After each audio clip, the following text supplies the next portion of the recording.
Olá, esse é um trabalho da disciplina de Computação Aplicada à Engenharia de Produção. Vai ser apresentado pela Gabriela Salles e pelo Marco Bruno Rodrigues. E nesse vídeo a gente vai falar um pouco sobre o classificador Naive-Bayes. A gente vai começar falando sobre a mineração de dados. A mineração de dados é um processo que utiliza algoritmos para analisar grandes bases de dados de modo eficiente, procurando assim extrair conhecimentos valiosos. Uma das mais úteis tarefas de mineração de dados chama-se classificação. Seu objetivo é bastante simples. Um programa de computador deve atribuir automaticamente uma classe para um objeto cuja classe seja desconhecida. Nos dias atuais, a construção de classificadores precisos e eficientes é considerada um dos grandes desafios na área de mineração de dados, tendo em vista o grande número de aplicações importantes para a tarefa. Começando já a falar sobre o classificador Naive-Bayes, ele é um algoritmo simples de classificação que utiliza dados históricos para prever a classificação de um novo dado. É um classificador probabilístico baseado no teorema de Bayes, o qual foi criado por Thomas Bayes. O modelo possui em seu nome o termo naive, cuja tradução em português significa simples ou ingênuo. Ele recebe esse nome pois seus atributos são analisados independentes uns dos outros, o que permite o seu emprego na resolução de diversos problemas. E uma característica atraente desse classificador é a sua capacidade de produzir estimativas de probabilidade ao invés de simples classificações. Agora a gente vai falar um pouco sobre algumas aplicações práticas dessa técnica. Então, tem as previsões em tempo real. O Naive-Bayes é um classificador de aprendizagem voraz e rápido. Assim, ele pode ser usado para fazer previsões em tempo real. E esse algoritmo também é conhecido pela funcionalidade de previsão multiclasses. Então, a gente pode prever a probabilidade de múltiplas classes de variáveis-alvo. E também ele é muito utilizado na filtragem de spam, na análise de sentimentos nas redes sociais, que é identificar se o usuário está feliz ou triste ao publicar um determinado texto. E alguns pontos para se atentar. Quando a gente vai usar essa técnica?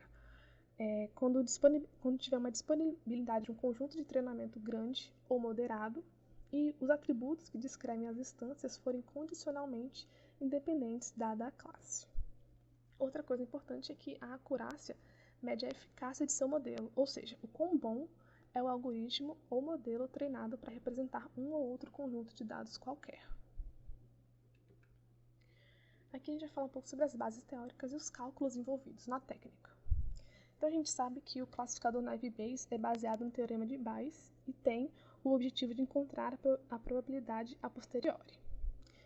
E o teorema de Bayes ele é dado por essa equação que a gente está vendo aqui abaixo, onde a gente vai ter a probabilidade de A dado B vai ser igual à probabilidade de A vezes a probabilidade de B dado A dividido pela probabilidade de B, para a probabilidade de B maior que zero. O classificador Naive-Bayes é baseado na suposição simplificadora de que os valores dos atributos são condicionalmente independentes dado o valor-alvo, ou seja, a probabilidade de observar a conjunção de atributos A1, A2, AN é somente o produto das probabilidades para os atributos individuais. Então a gente vai ter o classificador Naive-Bayes, que ele vai estar aqui mostrando aqui nesse slide, onde o CNB indica o valor-alvo fornecido pelo algoritmo Naive-Bayes. Em resumo, o algoritmo Naive-Bayes envolve a aprendizagem, então os termos P, CJ e o P, a probabilidade de AI dado CJ, são estimados baseados nas frequências no conjunto de treinamento. Essas probabilidades aprendidas são então utilizadas para classificar uma nova instância aplicando a equação que a gente viu anteriormente. E existem alguns modelos Naive-Bayes. Esse modelo é o modelo gaussiano e a gente vai ter que nesse primeiro algoritmo a probabilidade de xi dado y é dada por essa fórmula abaixo, em que a média é o valor médio de xi considerando as observações da classe y. E o desvio padrão é o desvio padrão do recurso xi, considerando as observações da classe y. Outro modelo de Naive-Bayes é o multinomial. Esse algoritmo usa os dados em uma distribuição multinomial, o que é uma generalização da distribuição binomial. E, então, essa distribuição é parametrizada por vetores, θ, y, e que é a probabilidade do evento i ocorrer, dado que a classe é y. Podemos, então, dizer que cada vetor θ, y representa uma observação e n é o número de recursos. Assim, a gente tem que o θ, y, i vai ser igual à probabilidade de xi dado y, e ele é estimado pela seguinte fórmula, em que, né, aquela fórmula anterior já está aqui mostrando para a gente nesse slide também, em que o NYI é o número de vezes que o recurso XI aparece no conjunto de treinamento, NY é o número de observações com classe Y, N é o número de recursos e alfa é uma constante que contabiliza os recursos que não estão presentes nas amostras de aprendizado e impede que haja probabilidade igual a zero. Se alfa é igual a 1, ele é chamado de suavização de Laplace, e se alfa é maior que 1, ele é chamado de suavização de Lindstrom. E se alfa é igual a 0, não há correção. Outro modelo é o de Bernoulli. Esse algoritmo se baseia numa base de dados de acordo com a distribuição multivariada de Bernoulli, que é composta por diversos recursos, as quais são valores binários, ou seja, eles podem assumir um valor dentre dois valores possíveis.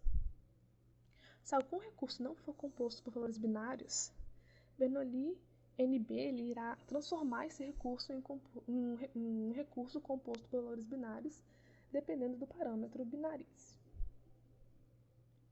Nesse modelo, a probabilidade de xi dado y é dada pela seguinte fórmula. Por essa forma. E a probabilidade de i dado y é o parâmetro p da distribuição de Bernoulli. Assim, a gente tem que a probabilidade de i dado y é igual a p se y for verdadeiro. E a probabilidade de i dado y vai ser igual a 1 menos p se y for falso. E a gente consegue reparar que, ao contrário do multinomial na IVBase, há uma penalidade no caso da não ocorrência do recurso i. Agora, falando um pouco sobre os dados de entrada, em algoritmos computacionais, os dados de entrada são arquivos que contêm dados rotulados para a facilitação da classificação. Então, os formatos geralmente são arquivos do tipo CSV, separados por vírgula, ou planilhas, XLS. E os dados de saída, né, vão ser o formato de saída, ele pode variar, ele vai depender do tratamento que vai ser dado. Geralmente são emitidos gráficos a fim de se explorar mais os dados. O resultado ele sai em forma de valores como acurácia, coeficiente kappa de Cohen e matriz de confusão. E na matriz de confusão, né, que é uma matriz de valores reais e valores preditos pelo seu classificador, vai ser exibida a fim de validar os resultados do modelo. Agora aqui a gente vai falar os passos para a utilização dessa técnica. Então a gente vai primeiramente coletar os dados para que se possa treinar a máquina. Depois nós vamos executar o algoritmo a fim de que a máquina treine, né, que vai ser através do código. Após essa etapa a gente vai colher os resultados. E depois a gente vai executar o algoritmo com os dados reais. E logo após é indicado conferir seus resultados, principalmente no que diz respeito à acurácia.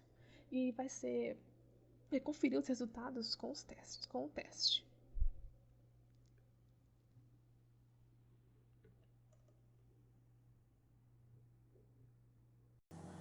Bom, gente, após as explicações da Gabriela, agora a gente vem para a parte mais prática, a parte do código. A base de dados que a gente vai utilizar é essa base, ela contém SMS, ou seja, mensagens de texto, e uma classificação. Ao todo são 5.169 mensagens, e cada mensagem é classificada em RAM ou spam. Rapidinho para poder explicar, spam geralmente é uma mensagem que a gente recebe do nada e a gente não quer receber, enquanto RAM é uma mensagem que a gente recebe do nada e a gente, no fundo, quer receber. No caso, o dataset está dividido desse jeito. O software que nós vamos utilizar a ideia é PyCharm, ela programa em Python. E vamos lá. Bom, aqui em cima, aqui a gente tem as bibliotecas. As 3 primeiras são para manipulação de dados, as outras vão ser usadas no código em si, duas para plotar e a outra para fazer a parte de machine learning. A gente carrega o dataset, após isso a gente elimina aqui. A gente elimina colunas que não estão sendo utilizadas, colunas em branco, e a gente renomeia. A gente troca V1 para tipo e V2 para mensagens. Após isso, a gente plota 2 gráficos, um em barras para poder mostrar a quantidade de mensagens e um outro em pizza para poder mostrar o percentual delas. Após isso, a gente renomeia os classificadores do tipo, ou seja, o RAM ou spam. RAM vai valer 0, spam vai ser 1. E para que isso? Para na hora do machine learning poder ficar melhor, digamos assim, para que a máquina consiga ler, visto que a máquina tem mais facilidade em ler números binários do que ler textos, digamos assim. Após isso, a gente exibe um top 10 dessas mensagens, dessa vez com os valores em 0 e 1, e a gente cria 2 variáveis, y vai ser tipo, x vai ser mensagens. Após isso, agora a gente entra na parte do código mesmo. A gente cria variáveis para testes e treinos e a gente divide essas variáveis, a gente divide entre essas variáveis o dataset. Após a divisão dos dados em uma parte treino e uma parte teste, a gente vem para a parte que cria um vetorizador. Esse vetorizador vai ser um contador, em que esse contador vai contar as stop words, que seriam as palavras de parada. São palavras que comumente são utilizadas em todas as frases. No caso, como aqui é em inglês, a gente tem have, haven't, and, if, else e por aí vai. Após isso, esse vetorizador vai criar uma matriz, ou seja, ele vai transformar essas palavras em números para que o algoritmo possa ler, porque é melhor ler números do que palavras. Palavras são um pouco mais lentas, digamos assim, deixam o algoritmo mais lento, enquanto os números deixam mais rápidos de interpretar. Após isso é criado um data frame com essas palavras. Após isso, a gente tem a parte do algoritmo de Naive Bayes. No caso, o algoritmo que a gente vai utilizar é o de Bernoulli, é um dos tipos deste algoritmo. E a gente vai criar meio que uma basezinha chamada binb.fit. Essa base é que a gente vai fazer essa parte de passo a passo do algoritmo mesmo. A gente vai validar esse treino com o modelo. No caso, a gente vai fazer um pouco do algoritmo ROT e a gente vai querer 3 dados dele. A acurácia, ou seja, o quão bom está essa predição. A área sobre a curva, que a gente vai utilizar nos gráficos ROC, que a gente vai falar um pouco mais depois, e a matriz de confusão, para a gente saber quantos falsos positivos e falsos negativos a gente vai ter. Após isso, a gente também faz a mesma coisa para o teste e a gente cria a nossa ROC, que é a nossa é o nosso gráfico onde a gente vai mostrar o quão bom ficou essa classificação.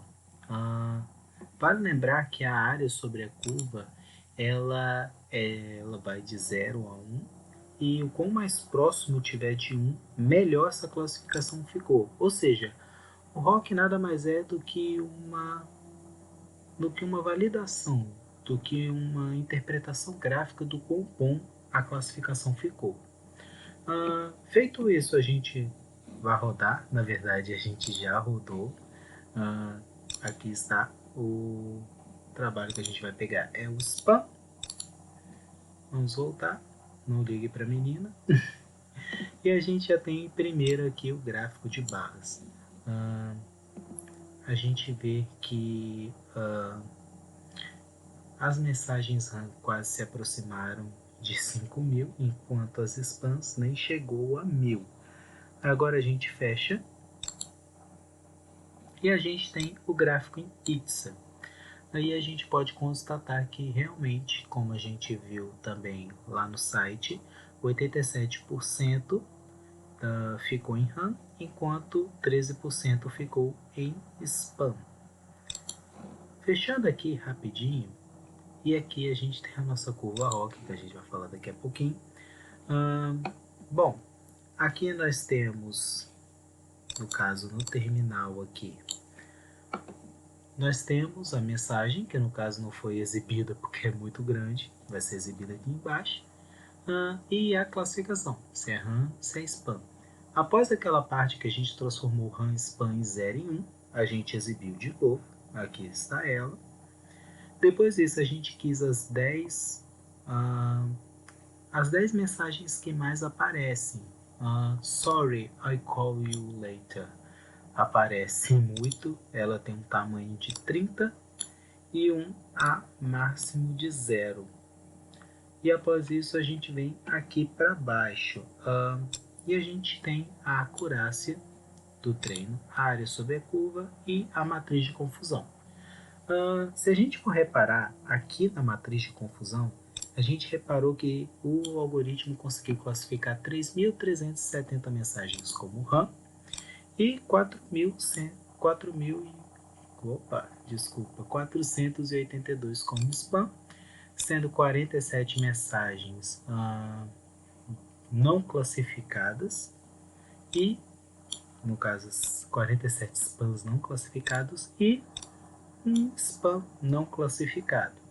Já no teste, a gente tem a acurácia. A gente percebe que a acurácia ela é bem parecida. No caso do treino ficou maior por causa da quantidade de dados. A gente designou mais dados para o treino. A área sobre a curva ela ficou 0,98, também bem parecida. E a matriz de confusão, aí a gente tem uma diferença, porque como os dados são menores, o algoritmo classificou 1.454 mensagens como RAM e 172 mensagens como spam. 46 spams não conseguiram ser classificados, são falsos negativos, enquanto 0 mensagens, ou seja, 0 RAMs foram não classificados como falso positivo. E após isso a gente tem a nossa ROC. A interpretação da curva é simples. Essa linha aqui mostra que a área sobre a curva é de 0,5, ou seja, 50%.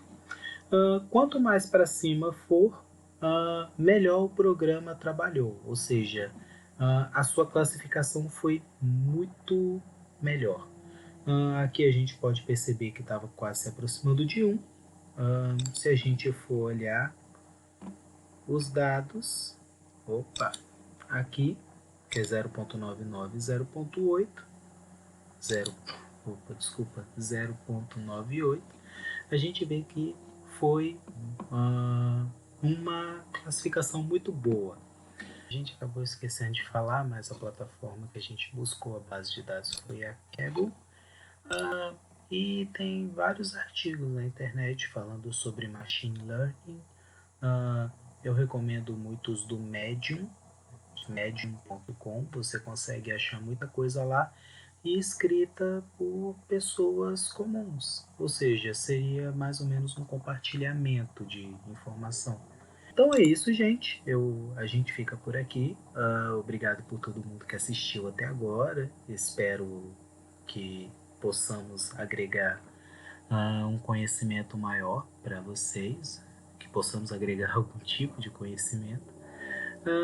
No mais, agradeço, tenha um bom dia, boa tarde, boa noite.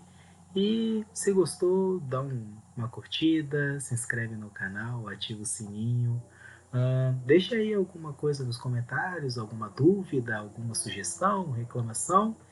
E no mais é isso. Tchau, tchau!